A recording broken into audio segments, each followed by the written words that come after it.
I'm Teresa V, and I help you come back to yourself in a world that constantly is trying to pull you away from you. There's something people are experiencing right now, but not always naming in this way. There's a sense that life feels different. Not dramatically, well, sometimes dramatically, but mostly subtly. Things that used to feel steady now feel a little less steady. Things that used to feel motivating now don't really land in the same way. Things that used to feel certain now feel a little less certain than they used to. And most people are asking the same question: what is happening? Followed by, what can we do about it? This isn't just showing up in one area of life, it's showing up across all areas. The body feels different, energy feels different, the nervous system feels more sensitive. And rest doesn't always restore the way it used to. For some people, it's health. That issue that you thought you were done with popping up to say hello. Or maybe it's relationships. Some connections deepening in ways you didn't expect, and others are shifting, dissolving, disappearing completely, with little to no warning or explanation. For a lot of us, it's work. What once felt aligned and enlivening now feels flat. Or heavy, or like something you just can't muscle your way through the way you used to. Or maybe work just disappears. And then there's the collective layer beneath it all, that general sense of uncertainty. Like we're all trying to navigate this landscape that keeps rearranging itself underneath our feet. If any of this sounds or feels familiar to you, I want to say this right up front. There is nothing wrong with you. The first move most of us make when life starts feeling this way is to turn a critical eye inward. I must be off. I must be missing something. I'm not doing my practice correctly. I'm obviously behind. I need to fix this. I need to go faster. But what if these assumptions are actually what's creating the confusion? What if nothing's wrong and things are simply changing? We're used to thinking of life as something you build and then maintain. You optimize. Something that once it's working, just stays working. And for a long time, maybe that seemed to be true. But in this moment, individually and collectively, that kind of stability isn't really on offer. Not because something's gone wrong, but because things are reorganizing. When something reorganizes, it can feel like everything is shifting at once. This is because the structures we were leaning on and depending on don't feel as solid anymore. We are living in a moment-to-moment paradigm. And the nature of life is that change is the only constant. And this is the part that gets uncomfortable, because the mind, the ego, wants clarity. It wants answers. It wants to get back to what it already knows, even if what it knows wasn't working. This is because its primary job is to keep us alive. And no matter what existed before or how bad it might have been, we survived it. So, we try to solve the experience, to interpret it, to fix it, to get things back on track as fast as humanly possible. But what if? What if that urgency is exactly what keeps us stuck? What if clarity isn't something you force, but is something that arrives naturally once you stop overriding what you're feeling? Not controlling, no speed, not certainty, but presence. Nature already knows this. It's not a mystery out there. It's everywhere if you really look. After a fire, a forest doesn't rebuild exactly what was there. It doesn't rush to put the same trees back in the exact same places. The fire clears the canopy, and for a while the floor just sits there, burned, charred, bare, looking dead to the naked eye. And it's in that exact, bare, scorched ground that the next forest becomes possible. Some seeds can actually only crack open in that heat. They need the fire to begin. And an interesting note is that that charred, burned soil is some of the most fertile soil that you will find anywhere in nature. And then there's the snake. A snake doesn't grow a new skin underneath the old one. It has to shed first. There's a window where the old skin doesn't fit anymore and the new one isn't quite hardened yet. In that window, The snake is the most vulnerable that it is in its entire life. It can't see clearly, it can't move as fast, and this isn't a malfunction. This is the process. A caterpillar doesn't just edit itself into a butterfly. It doesn't keep all of its legs and just grow wings.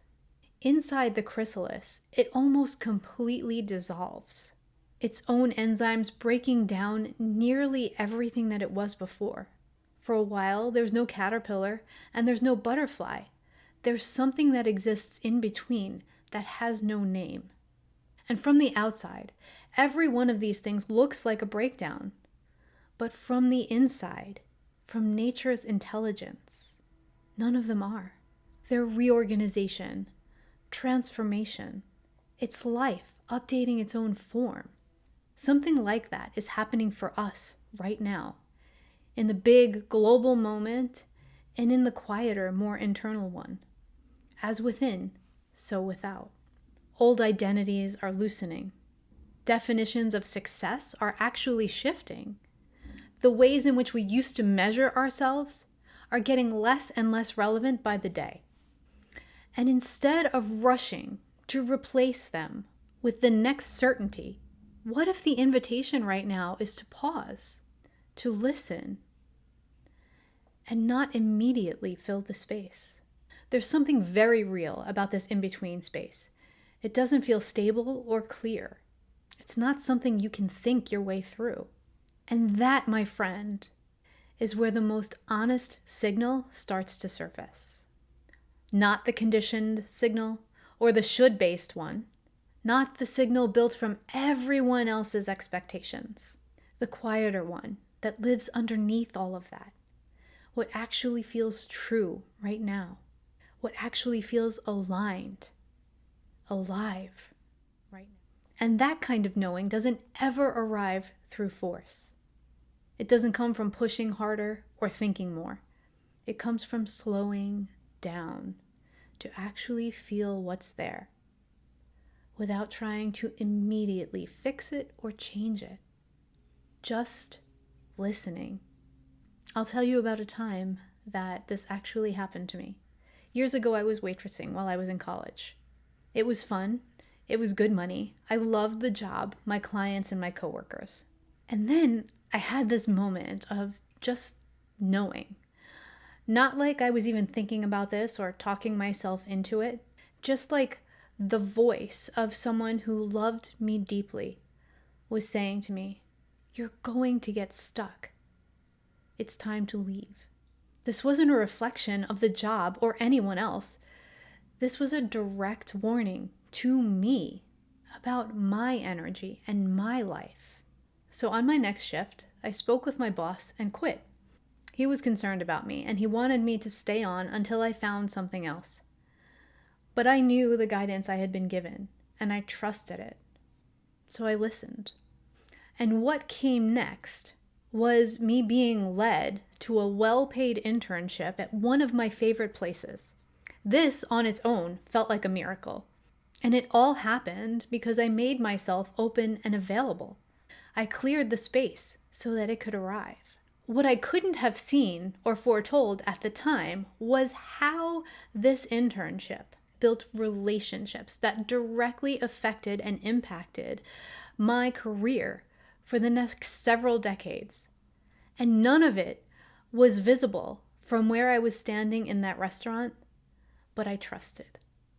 I had to walk through that door that I couldn't see on the other side of yet. You never get the whole map. All you get is the next door. And it's your choice to walk through it or not. But it has to be enough. So if you're in that place right now where things feel different, your desires feel different, your direction feels uncertain, know you're not alone. You're not behind, you're not broken, you're not missing something or doing anything wrong. Life is reorganizing you from the inside out. And that kind of process doesn't always feel good while it's happening. In fact, it rarely does. Just ask the snake. But instead of asking, how do I get back to who I was? What if you asked something that was a little bit more powerful, a little more open, and of the moment? What is becoming possible in me now that wasn't possible before? This moment is asking us to listen more closely than we normally do, to ourselves, to our bodies, to everything that's shifting beneath what we thought was stable. From there, something very simple becomes available to us: relationship. Not certainty, not control, just a return to being in relationship with ourselves as we are now. Not who we used to be and not who we think we should be, who we actually are in this very moment. And honestly, that's enough. You're enough. If this resonated for you, I would love to stay connected. I have a free resource available to you to help you connect with your clarity and your inner purpose. And if you feel called to go deeper, I offer my Tap into Your Intuition experience, a $47 guided journey to help you connect to, recognize, and trust your inner guidance in real time, in your life. Everything's linked below. And most of all, thank you for being here. Thank you for listening. And thank you for being willing to meet yourself in this moment of great change. Goodbye, everybody.